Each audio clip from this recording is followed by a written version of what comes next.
We weren't sure really where it was going to go or how things were going to happen. We ended up having such a great back and forth conversation, and people seemed to respond to the material that the requests to be able to do this virtually and then to record it, it seemed like we really wanted to capitalize on the momentum and make sure that we got this out as to as many families and to as many people as we could. So thanks for taking time out of your Tuesday to come and join us. Sherry, as I was going through the slides and trying to find those natural stopping points, I only came up with one. So kind of where we stopped the presentation on Tuesday.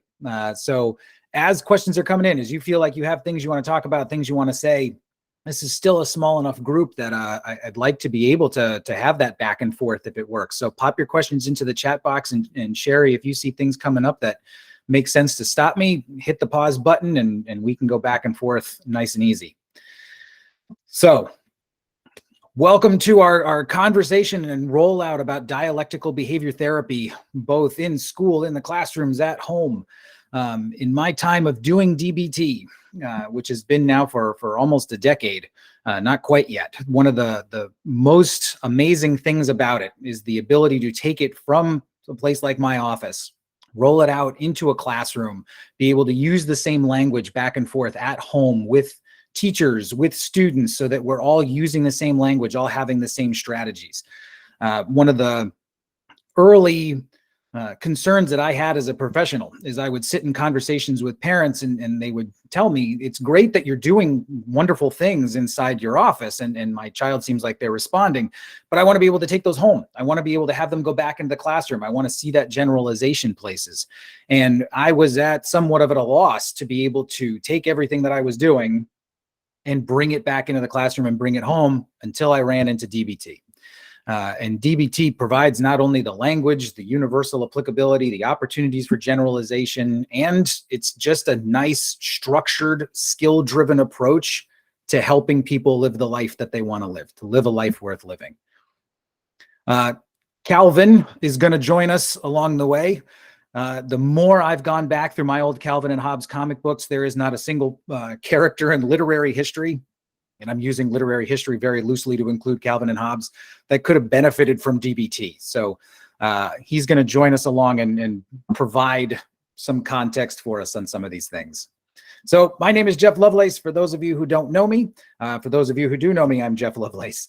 Thought I'd throw up my resume there a little bit, the number of years that I've been as a school psychologist. And I've been doing things with DBT for about 8 years now. Started doing them in Wilton when I was at Cider Mill Elementary, and then moving on over here to Veterans Park. And DBT has been a fantastic tool for me, one that I have loved doing and loved practicing, and now have the ability to communicate it and spread that word. So not only, though, am I a professional who loves doing this, I'm a dad. These are my two little girls, and they have to live DBT with me every day. So much so that when I was putting this together, they live all this language with me. They live all the skills as much as I can provide them to them. The day that I was putting this together, my littlest one, Jocelyn, who's 4, came in and saw this picture on the right. And she said, "Daddy, I don't really like that picture. Can you put up another one?" And I started getting into an argument with her about, oh, come on, it's just got to be one picture. I just want them to see that I'm a dad. And she was able to fire back at me, "Daddy, you're not thinking dialectically," and pointing out that she had a perspective that she wanted me to understand. And I got caught right in my own tracks of, you know what? I've been trying to teach you this. You're teaching it right back to me. And moments like that I've had with them have shown me that not only is this something that can come down from being an adult-driven conversation to something that we're doing in high school, to something we're doing in middle school, to something we're doing in elementary school, and even below that. So someone who is 4 years old is still able to get these concepts and understand them, which is why this stuff is so amazing and so helpful. And how we opened it up on Tuesday was trying to just engage in conversation, which is going to be a little bit more difficult to do virtually. But the general question of, how's it going? How do you feel everything's going as a parent? I know I go through my struggles wondering how I'm doing. Plenty of other things that I have heard other people toss around. Throwing things in the chat box if you'd like to right now, by all means. These are some of the things that I've picked up on, either in my own play group or just listening around in the halls, listening to some of the concerns that parents have. I put all these up as a way of maybe helping connect with this. Things that maybe would make us all feel like we're part of the same crew. So feeling like my student is under too much pressure. I just want my kid to be happy. I don't know how to help my child. I want my kid to see a therapist or a counselor, but I can't find anybody. I worry about how my child is doing in school. My personal one that I hear a lot is, I'm worried I'm a bad parent. Am I doing a good job? I wish someone could tell me how I'm doing as a parent, just wanting some feedback. I'm worried I'm doing something wrong. My kid won't listen. Oh my God, why won't you eat? I want to know if I could be doing something better. Others' feedback on the other side, I'm already pretty confident that I'm doing a good job, but would like to hear new skills. There's always a way to improve what we're doing as parents. There's always a new opportunity to learn and grow. I hear that too. People tearing and talking about DBT. I'm guessing by the fact that you're here tonight, you heard something about how Tuesday went, and maybe that word is spreading and making things a little bit easier. My kid is talking about, your student is talking about DBT or skills that they're learning, structures that they're learning at school, and you just want to understand what's going on. So thinking that maybe something on this list would help kind of ground everybody into the moment about where we're coming from or why we want to make this something together. And with that, I'd like to offer to have you take a minute and sit back in your chair. And we're going to try to practice a little bit of DBT together. Off into the distance. Feels pretty good, right? Sherry, we got any sound on that? Good.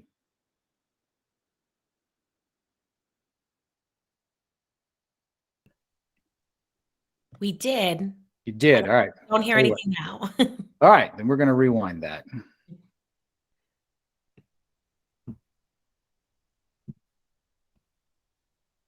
Off into the distance. Feels pretty good, right? This is a perfect metaphor for the mind. A blank canvas on which thoughts, feelings, and experiences appear. Okay, so maybe there are just a few clouds, but they tend not to bother us or distract us too much, especially if they're the cute little fluffy ones. This is how the mind is when it's calm, bright, serene, and happy. But life isn't always easy. Sometimes there are a lot more clouds than the sky. Sometimes they might be the dark and stormy variety. Occasionally, you might even begin to wonder if hurricanes. It gets to the point that it's hard to prevent things. In fact, sometimes we get so upset that we forget about the blue sky altogether. But it's still there. Every time you're in a plane and you fly through the clouds, there it is, without fail, blue sky. It's easy to forget that what we're looking for is already here. And that's why we need it. And Jeff, I think the next time if you mute one of your computers, you won't get that back feed. We won't get the echo too bad. Yes. We'll try to do better. Trying to figure out the audio on the playback on things is always entertaining. But so rather than try to fight that too much, the next offer that we had, or what we wanted to do, was just doing some practice with breathing. So the remembering that there's this great big blue sky out there, and that even though we might feel like there's things going wrong, things coming at us of different varieties. Some days things might be light and fluffy. Other days we might have a lot darker clouds coming at us, and some days even more of a hurricane. But the idea that no matter how bad things are, there's still that bright blue sky out there. And we need to be able to have strategies and skills in place to be able to not only help us remind us that we're there, that's there, but be able to help get ourselves back to it too. And so the next step that we had was we invited everybody just to sit and take some deep breaths with us. And every time I have had anybody go through this with me, this is something I have kindergartners do in their full class, first graders, all the way up through fifth. And a lot of the time I will get some eye rolls from students. I get eye rolls from adults who say, you know, really, you want me to sit here and breathe? I already know how to breathe. But the pacing of breathing, and this is a video, it only takes 60 seconds to go through, but it's a real concentrated breathing exercise on taking a deep breath in and holding it, and then letting it out and holding it, and doing that repetitiously. And the result every time has been people reporting that, no, I feel calmer. I feel like I'm in a better place. And so between those two ideas, the great blue sky and then being able to focus on our breath and being able to bring ourselves back into an emotionally regulated place so that we can be skillful, that's what DBT is all about. And even better, it's almost that simple, which is really what's fantastic.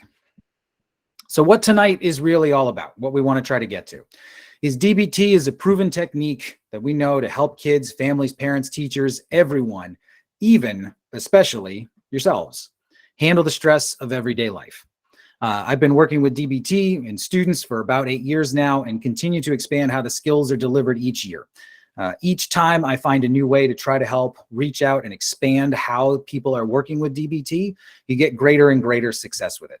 And so my next hope is to be able to take the skills from working with students into groups, into the classrooms, and now to teachers, paraprofessionals, and out into the bigger VP community.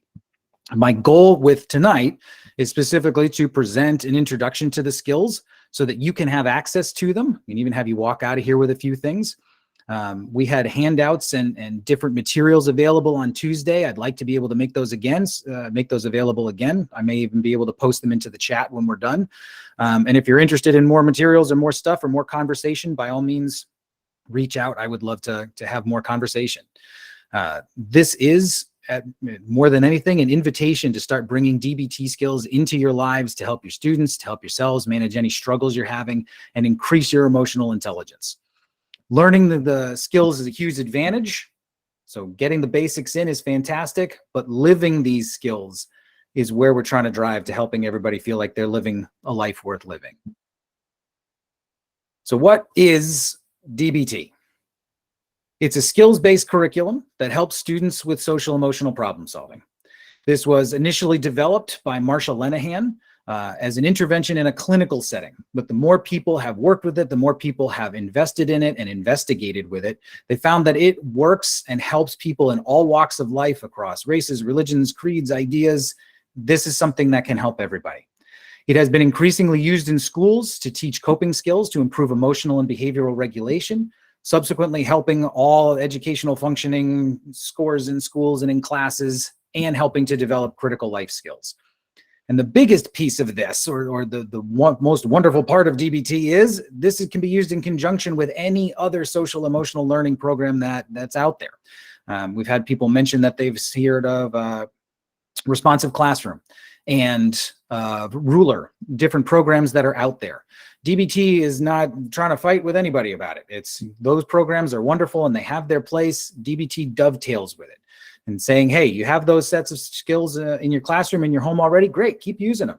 Here's this other set of tools that you can bring in, and having a bigger toolbox is always a positive thing. Really what DBT is at its core is a skill-based curriculum that's targeting social emotional problem solving. The biggest piece of it is managing emotional dysregulation. So emotional dysregulation meaning identifying, labeling, naming emotions that kids are having, noticing emotions at lower intensities. A lot of students will come into my office reporting emotions at either very, very low levels or very, very high levels and not having a range in between. And it can be an eye-opening experience for them to walk out and look at a thermometer and just point out to them, hey, so we noticed the 1, we noticed the 0, we noticed that it goes all the way up to 10. Do you notice all those other numbers in between? That as we're feeling emotions, they're hitting all those other numbers. We need to start trying to recognize where we're feeling them at those lower levels so that we can make a bigger impact earlier on so we can start feeling better.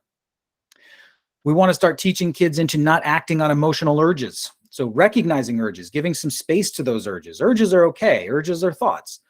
But it's making a bigger choice to not go and act on those so that we're ending up at a consequence that we're actually comfortable with. We want to be able to control emotions, moderate their intensity. And we want to be able to sit with and tolerate uncomfortable emotions. One of my favorite phrases with DBT is to become comfortable with being uncomfortable. Talking with kindergartners and first graders in their classes and going through what emotions are actually doing for us. What is their evolutionary purpose? Why do we even have emotions? What are they trying to tell us? And pointing out to them that we can't always be happy, nor is that even really the goal. We want to make sure that all of our emotions have some space and can do their jobs and can be the help that they need to be. Again, really big eye-opening experience for them. We know that emotional regulation underlies mental health disorders, problem behaviors, difficulties in relationships. By being able to have this strong toolbox, this strong core to go off of, we know that we can make positive impacts for students across their day. In short, all of that coming down to, we want to increase the likelihood of skillful behavior, and at the same time, decreasing the likelihood that we're going to see problematic behaviors. Sounds wonderful. What is DBT? Been using these initials, this acronym here for long enough. What actually is it? DBT stands for Dialectical Behavior Therapy. There's a way of breaking that down. Therapy being a treatment or approach to supporting an ailment. Behavioral, for something to carry the term behavioral, it has to be research evidence-based. It has to be able to produce reliable and meaningful change. It has to be something that's replicable, that can be demonstrated over and over again, and as a way of producing the change that is intended to be seen. Those two follow right along. So what exactly is dialectics? And dialectics is the synthesis or tension between two seemingly opposing ideas, or often what we call it in my office and within the DBT language is walking the middle path. And even more explicit, dialectics is recognizing that both or all sides of something are needed and have value. The easiest clear-cut example of that is thinking about a coin, a quarter. So quarters having a heads and a tails side. We need to have both for that quarter to actually exist. We can't have one side or the other without the other one being there. That one side is not more right than the other side. So on Tuesday, I asked for a volunteer. That's going to be a little bit more challenging now. So I'm going to ask everybody to take a look at the picture in the upper left-hand corner as another way of demonstrating dialectics a little bit. If you look at the picture in the upper left-hand corner, take a minute with it, take a look at it, and see what you can see. So far in my time of doing this, most people, not everyone, sees the gentleman playing a saxophone. But after a little while, or we have a little bit more discussion going around the room, people point out that they also see a woman's face. And I'm hoping that over the computer right now that you can see both. And so we have a conversation going back and forth that, so which is it? Is it the man playing the saxophone or is it the woman's face? And the dialectical answer that we're looking for, or that we end up with, is it's both. We can have both. Both of them are true and can be at the same time. The picture in the lower left, which my mouse is covering, which makes this a little bit more complicated, is how many tines do you see? And depending on which side of the picture you look at, if you look at the left side, it seems very clear that there are 3. If you look at the right side, it seems very clear that there are 2. And so, again, dialectically thinking about this, it's both. We want to be able to see it as both, that neither one or the other is necessarily true, that it can, in fact, and is both of them. The other example then being the flower vase and the 2 faces. Again, which one is it? The goal with this is to talk about it being both, and that neither one is right, neither one of them is more true. Students everywhere from kindergarten up to 5th grade, the example that we use in my office more than anything is putting a glass of water on the table and saying, is this glass half empty or is this half full? And we have big conversations about optimistic and pessimistic and where it is. And ultimately we get around to the idea of, hey, why can't we think about it as both? Can we think about that water going up? Can we think about the water going down? Can we think about it being what it is, where it is, and be comfortable and accepting with the fact that it's both? My favorite phrase when we're talking about dialectics is, I'm doing my best and I can do better. I want to be able to show everybody that I am doing my best and I know I can do a little bit more. I understand what you're saying and I disagree. So this idea that dialectics is truly emphasizing that there's no one truth, there's no one perspective. And these are other ways that we can have those conversations, other ways that we can start talking about what dialectics really means. So the column on the left, going down, that both sides matter. When we're having a conversation, when we're engaged in anything, that both sides of things have an importance, that we need to consider all sides of a conversation. that there are no absolutes. Nobody, no matter how certain it is, has the only way of thinking about something. We want to make sure that we're open to all possibilities. Accepting does not necessarily mean agreeing.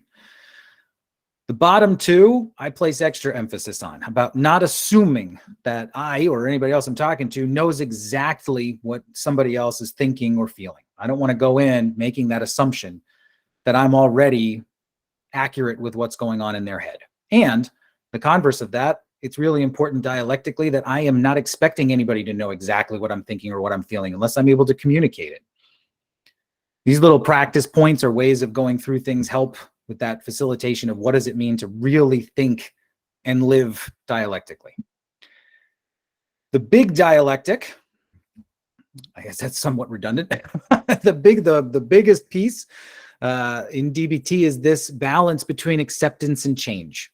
That we can accept the way things are, that we should accept the way that things are, and we should look to change them. We want to be able to find those meaningful changes to be able to help move us forward, and at the same time, being okay where we are. This graphic hangs in every part of VP that I can get it into. Teachers have it hung up. I have some students who hang it on their desks. It's a way of thinking dialectically, of reminding and prompting that we need to be thinking of two things at the same time, both sides. So our emotions on one side, and then our problem-solving skills on the other.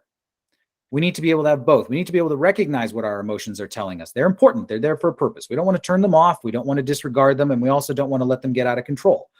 If we have them into a nice balanced place, we can come over and start thinking about how am I going to move this forward? How am I going to make meaningful change? Which then helps us move forward to this wise-minded place. I have students sometimes ask me, I want to just be in wise mind all the time. And that's a wonderful idea. That's a wonderful aspiration. But it's almost like trying to do jumping jacks. Doing jumping jacks and you can tap the ceiling every now and then. The point is to find that balance point and get back up there. It's very difficult to do and be there all the time. And it's our goal to try to be there as often as we possibly can. So I didn't have anything more eloquent to put up, Sherry. So I just said check in with Sherry. So at this time, I do not see any questions in the chat. So I think I can assume that we can continue on.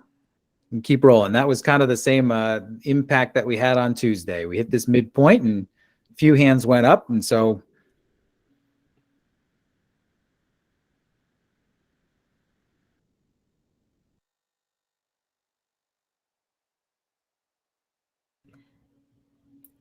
plowing forward.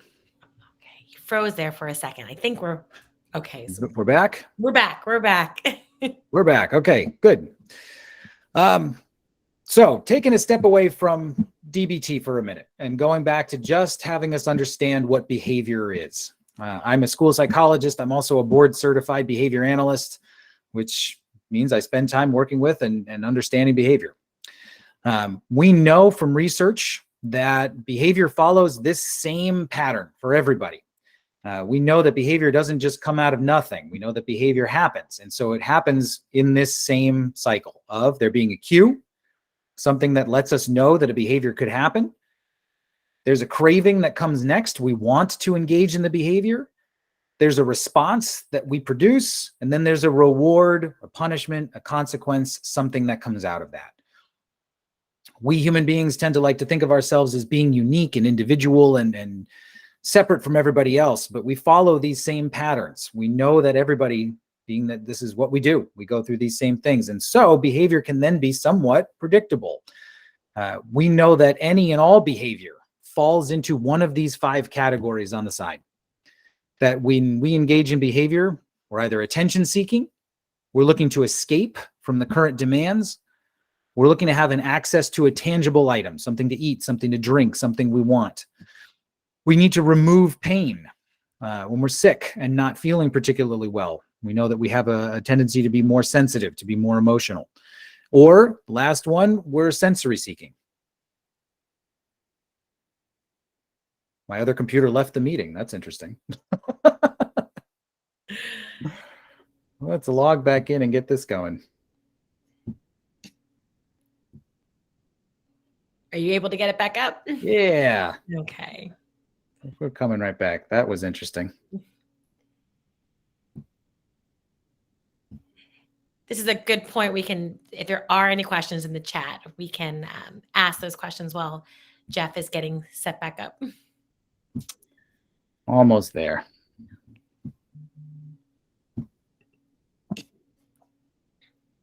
That was funny. Okay. So attention seeking, escape, access to a tangible item, removal of pain, or sensory seeking. We want to be mindful that we're not accidentally reinforcing maladaptive or problematic behaviors. We want to know where we can intervene to help a student, to help anybody who is engaging in a behavior that might be problematic or may not be the right outcome that we're looking for or the most optimal. This question comes up for me a lot, but wait, what about when I have a kid who's just behaving in a way that they're not supposed to just because they can? Just they're not attaching to one of those things. We know that behavior follows the same rules as just about everything else. A physics concept is matter can neither be created nor destroyed. It just takes different shapes. We know that behavior follows a similar pattern. Behavior is not created. It's not destroyed. It's caused by an event or it's caused by a cue. In short, there is a reason why everybody does anything that they do. There's a trigger. There is something for them to engage in. And so when we think about that dialectically, there's how we see something, there's how we're interpreting it, how we're looking at it, saying, man, it just doesn't seem to be any reason there. And we want to look at the other side and say, how is the person who's engaging in the behavior seeing it? What is their motivation? Where is that coming from? And that question is an incredibly important one for us to think about when we're considering both sides of why something is happening. This Calvin comic that you see in the center is one of my all-time favorites, and it's quite a bit longer. I only picked the last two panels there to illustrate the point. Him seeming to be sullen and really angry, and then shouting out, well, doesn't anybody want to cheer me up? So understanding where people are coming from, understanding why they're engaging in the behavior is a big focus. This speaks to that exact same point. This is called the magic circle of problem solving, or the magic problem solving circle. It's something in a TED talk by Simon Sinek. You can go look it up. It's a wonderful 15-minute presentation. He does a fantastic job explaining this. His point being that most human beings, we start with the what. When we're looking at a problem and trying to understand it, we start with what's happening, what's going on, what are the features, what are the symptoms. Sometimes we're able to get that half a step down to how. How is this happening? How is this impacting me? How is this impacting the environment around me? It's rarely that we get all the way down to the center of saying, why is this happening? Why is the behavior occurring? Why is this problem even in existence to begin with? And his argument, which dovetails with our conversation about behavior and then right into DBT, is instead of starting with the what, it's starting with why. When we can go to that place of saying, I'm not understanding this, why is this happening? It puts us into a more dialectical frame of mind and then gives us a better chance to be able to help. So how do we use DBT to help kids? So we have these behaviors going on. They're happening because of one of those 5 major functions. And when we have a student who approaches us with a problem, it is a common response amongst teachers, amongst parents. We want to just solve the issue. We want to just fix it. It's a thing I'm guilty of just as much. I want to just be able to fix the problem. I want to be able to take the pain away, or I want to tell my 2 daughters, hey, just forget about it. Let it go. I don't want you to think about this anymore. The challenge with doing that, of us just jumping right in and solving the problem right away or trying to push it off to the side, is that this could end up accidentally reinforcing bad habits. We could create unintended behavior loops. So things that start now going around that cue, craving, response, and then reinforcement, and they're starting to get reinforced in ways that we don't really want them to be. We start reducing student autonomy. And kids now start looking to us. Every time there's something they run into, they want us to be able to solve it. They're going back to the place that's worked before. When I've told you that I have a problem, you've solved it. I want you to be able to do it again.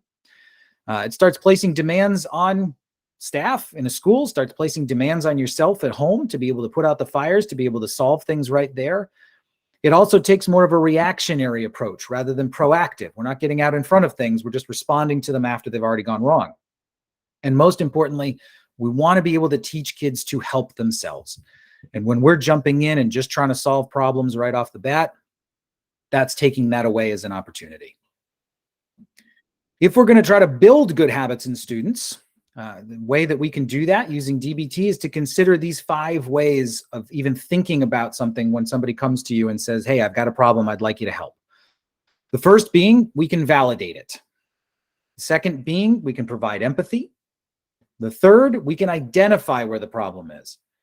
The fourth, we could solve the problem. But just as like we talked about, we want to be careful going to that fourth one too fast, because that's where we're starting to build into maybe some of those more complicated or even problematic loops with jumping to problem solving too fast.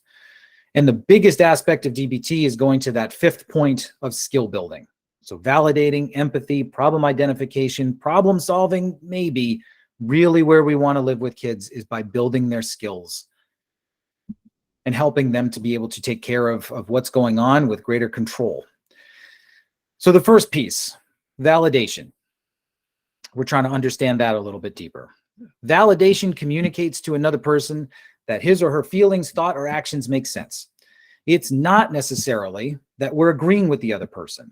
We're not necessarily jumping on board with their argument, saying we're not agreeing with what you're saying, doing, or feeling, but we are understanding it. So this video, it's not about the nail, is a spectacular way of demonstrating that. We can try to have this play. Sherry, should we give it a shot? I think it's worth it. I think it sends the point home. So I think it's good if we can try to, but if you just turn one of yours. So this is muted. The microphone's off. Whoa. Whoa, that's wacky. Yes. Well, we will be sharing the slides after the presentation. Let's see if I can try one more time. It's a really good video.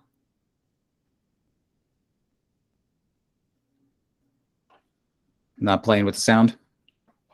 I think your audio has to be off. So Dr. Hanaway is giving me some tips. Yeah, I don't hear it. So if I turn on my audio on the other computer. And mute yourself. You only want to have, I think, one. You know what? Let's try this. Thank you, everyone.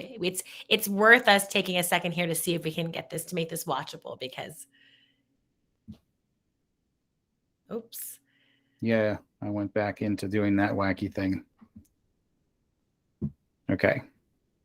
I'm just going to close that there, and I'm going to come over here.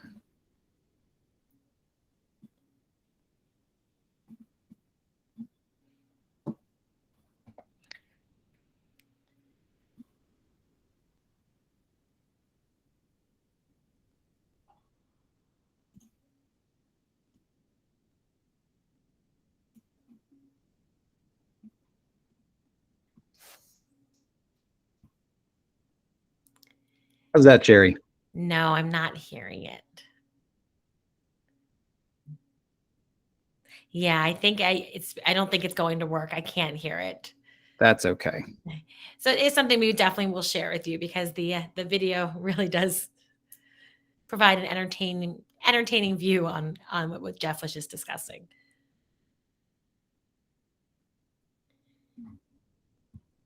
Okay. We can give you the gist about what it is. I have way too many screens open.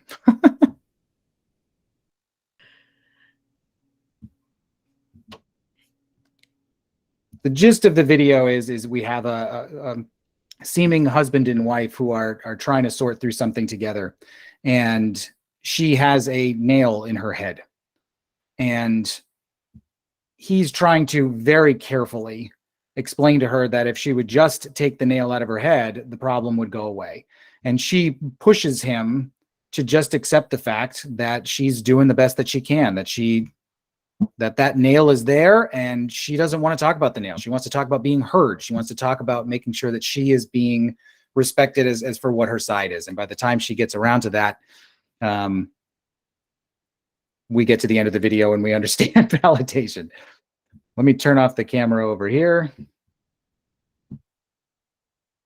and come back to this. All right, I think we're back. Anyway, so when we share the presentation, by all means, it's on YouTube. It's not about the nail. It's a worthwhile explanation of what it is to express validation or be able to validate somebody else. So another way for us to go through and think about validation is DBT is loaded with acronyms. It's the way of helping us being able to remember the skills, being able to apply the skills. And so to be able to use validation, one of the acronyms that we can use is to RAIN. So recognizing what somebody else or ourselves are going through, being able to acknowledge what that is, being able to accept what that is openly. We want to be able to really acknowledge what somebody else is going through, find our way to get down to that level.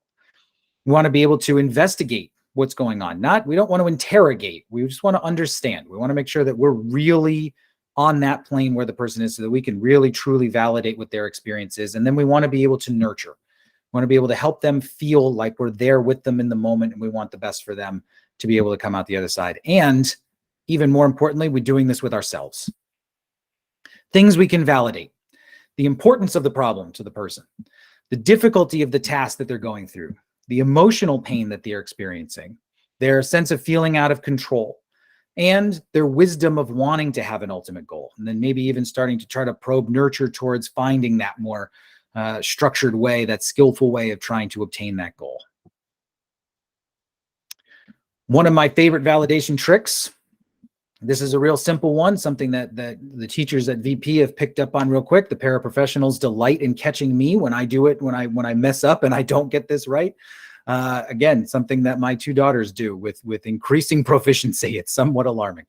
But changing the but in our sentences to and. When we put a but into a sentence, we become inherently invalidating. We let the person know that we don't really care about what their side is. So taking this sentence here of, I know this is hard, but I have to have you get this done.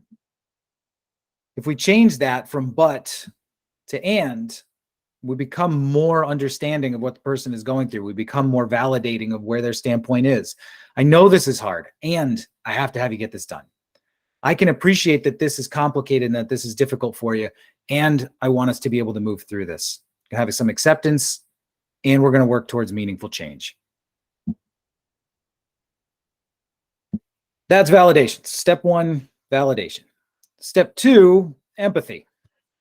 Empathy being the ability to share feelings with somebody else. This can be really taxing. It can be a really important step to be able to come with somebody into the emotion that they're feeling and truly understand where they're coming from. It's different than sympathy. Sympathy is simply recognizing that feeling, recognizing where somebody is coming from. It's not living in that moment with them, which is where empathy goes. This scene in Inside Out, which we're also not going to try to play right now, but in fact, we didn't even play it on Tuesday from what I'm remembering. But it's fantastic as a way of expressing empathy. For anybody who has seen Inside Out, for anybody who hasn't, this scene is incredibly touching, where the character of Bing Bong, the giant pink elephant thing there, has just lost everything. Everything that he held dear, his imaginary world that he was a part of, and he has recognized that within the head of the protagonist that we're following, Riley, that he is now obsolete. So he is at his absolute lowest. There are two characters who are with him, the character of Joy and the character of Sadness. Joy comes over and tries to just get him to forget that the problem even exists. She goes through varying levels of trying to get him to laugh, making silly faces, telling him to just forget about it. Let's keep going with our goal. The character of Sadness, however, sits down with him and walks through that it's okay for him to be sad, and that she understands why he's sad, and that she lives that moment with him. And in doing so, by being in that empathetic place with Bing Bong, she's able to help pull him out of it because he feels supported and he feels like it's there. This can be an incredibly taxing thing to do with kids, to come down and be able to feel that same emotional weight with somebody else. And so we want to be careful with it. We want to understand when we're doing it. I made the joke on Tuesday. I've had plenty of kids where I come in and start becoming empathetic with them, and they rocket right back up, and I'm still down in that place of feeling what they were feeling. So it's a tool that we want to be able to have. We want to really be able to understand when we can pull that out, and we want to be careful with how and when we use it. And so we've got validation, we've got empathy, but that's not quite enough yet. Coming back to our strategies from the beginning, that dialectical understanding, we know that validation and empathy, they're falling into that acceptance side. Now we need some change strategies. Now we've got to come on the other side of this. Been able to accept where things are. Now let's work towards meaningful change. And we want to be able to teach kids to fish for themselves. So back to that problem identification, problem solving piece. We want to be careful with how much that we're going forward and doing this for kids. We want to make sure that we're teaching them the strategies, the skills, the structures to be able to support themselves. And that's where DBT really comes in. These are the 4 main skill areas that we teach towards in DBT: mindfulness, emotional regulation, distress tolerance, and interpersonal effectiveness. These are short explanations of what each of those are. I'm just, for the sake of time, I'm just going to have them up there. And again, we'll have the presentation available to go through. You know what? Matter of fact, it's kind of worthwhile for us to hit them. So mindfulness being living in the moment, emotional regulation, bringing our emotions into balance, distress tolerance, being able to manage a crisis, making sure that we don't make things worse from where things are already going bad. And then interpersonal effectiveness, our ability to work with other people, to be able to reach out, find a way to partner with somebody else and do it in a skillful way so that we're getting what we want or what we need. This is the graphic that hangs in my office. Again, one of the ones that we have around Veterans Park a lot. Each one of those skill areas, you'll notice there's 2 other ones there, the walking the middle path part, which we talked about, which is understanding dialectics and then teaching more specifically into problem solving skills. But each one of those core areas is then accompanied by acronyms, like we talked about. So RAIN being the one for validation that we work with. These are acronyms that we teach to that make each one of those core areas now something where we can actually practice skills. There you have it. So the last takeaway, the big assumptions about DBT that we want to make sure that we leave you with. And this is the last slide, and then we'll open it up for some questions or for some conversation afterwards. The assumptions that DBT brings to the table: that people are doing the best that they can, that people want to improve, that people need to do better, try harder, and be more motivated to change. That people may not have caused all of their own problems, but they need to be an active part in working to solve them anyway. That the lives of emotionally distressed kids, adolescents, adults, ourselves are painful as they are currently being lived. That us being able to get in and validate what those experiences are is important. That people must learn and practice new behaviors in all the different situations in their lives, homeschool, work, home, to be able to be more skillful. That there is no one absolute truth. And even though that final point there says teens cannot fail at DBT, it's everybody. Nobody can fail at DBT. I'm doing my best, and I can do better. So on that, I will stop presenting. And I am going to turn off the recording now so we can have some questions. So just give me 1 second.